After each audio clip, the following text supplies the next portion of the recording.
नमस्कार, स्वागत है आप सभी का। आप देख रहे हैं एनएमएफ न्यूज। आपके साथ मैं हूं नम्रता चौधरी। यूपी का अयोध्या जिला जो राम मंदिर को लेकर देश ही नहीं दुनिया भर की सुर्खियों में छाया रहा। अयोध्या से देश भर में बीजेपी ने सनातन का परचम लहराया। धूमधाम से रामलला की प्राण प्रतिष्ठा का आयोजन कर बीजेपी ने जन जन तक सनातन का संदेश दिया। भव्य राम मंदिर के निर्माण के बाद बीजेपी आश्वस्त थी कि वो इसके जरिए अयोध्या तो क्या पूरे देश का दिल जीतने में कामयाब रही।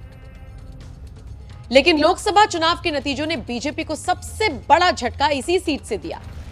अयोध्या में पार्टी को करारी हार का सामना करना पड़ा। उस हार ने बीजेपी को ऐसा घाव दिया कि पार्टी अब तक उस पर मरहम नहीं लगा पाई। लेकिन अब मिल्कीपुर के जरिए पार्टी जख्म भरने में जुट गई है। दरअसल मिल्कीपुर सीट पर बीजेपी ने चौंकाने वाला फैसला लेते हुए चंद्रभान पासी को टिकट दिया है, जबकि अभी तक टिकट की दावेदारी में पूर्व विधायक बाबा गोरखनाथ का नाम सबसे आगे था। लेकिन पार्टी ने यहां पासी चेहरे पर दांव लगाया, यानी अब मुकाबला पासी वर्सेस पासी का होगा। सपा ने मिल्कीपुर में फैजाबाद यानी कि अयोध्या सीट से सांसद अवधेश प्रसाद के बेटे अजीत पासी को उम्मीदवार बनाया है। ऐसे में बीजेपी नेतृत्व ने पासी कैंडिडेट के जरिए अखिलेश यादव के पीडीए मॉडल को मात देने का फॉर्मूला निकाल लिया है। कौन है चंद्रभान पासी? विरोधियों को अपनी रणनीति से चकमा देने वाली बीजेपी ने मिल्कीपुर में जमीनी कार्यकर्ता को चुना है। चंद्रभान पासी 39 साल के हैं। अयोध्या के रुदौली में कपड़े की दुकान चलाते हैं, साथ में उनका पेपर का कारोबार भी है। चंद्रभान खुद रुदौली से 2 बार जिला पंचायत सदस्य भी रह चुके हैं, तो वही मौजूदा वक्त में उनकी पत्नी यहां पर पंचायत सदस्य हैं। चंद्रभान पासी पहली बार विधानसभा का चुनाव लड़ रही हैं। पासी पर दांव के पीछे यह है बीजेपी की रणनीति। समाजवादी पार्टी ने चुनाव के ऐलान से काफी पहले ही जहां अपने प्रत्याशी की तस्वीर साफ कर दी थी, तो वहीं बीजेपी ने कोई जल्दबाजी नहीं दिखाई।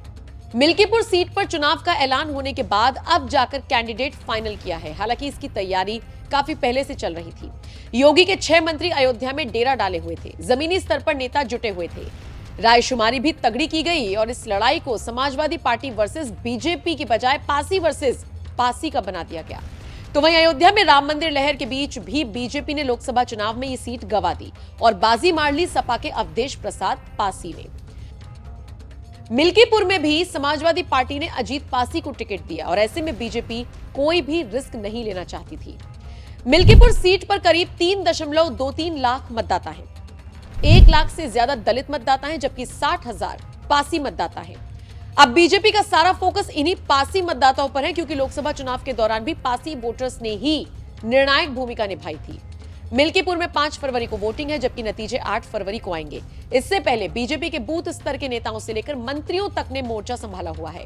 पार्टी किसी भी सूरत में इस सीट को हासिल कर अयोध्या की हार के जख्म भरने की कोशिश में जुटी हुई है। पीडीए मॉडल के साथ सपा भी तैयार। बीजेपी के साथ साथ समाजवादी पार्टी के लिए भी मिल्कीपुर सीट साख और नाक दोनों का सवाल है। बीजेपी लहर और राम मंदिर आयोजन के बीच सपा ने अयोध्या सीट बीजेपी से छीन ली थी। ऐसे में मिल्कीपुर जीत से सपा अपनी छवि बरकरार रखना चाहेगी। लोकसभा चुनाव की तरह ही सपा मिल्कीपुर में भी अपने पीडीए यानी कि पिछड़ा, दलित और अल्पसंख्यक मॉडल को ही अपनाएगी। तो बहरहाल मिल्कीपुर सीट पर चुनाव दिलचस्प होने वाला है।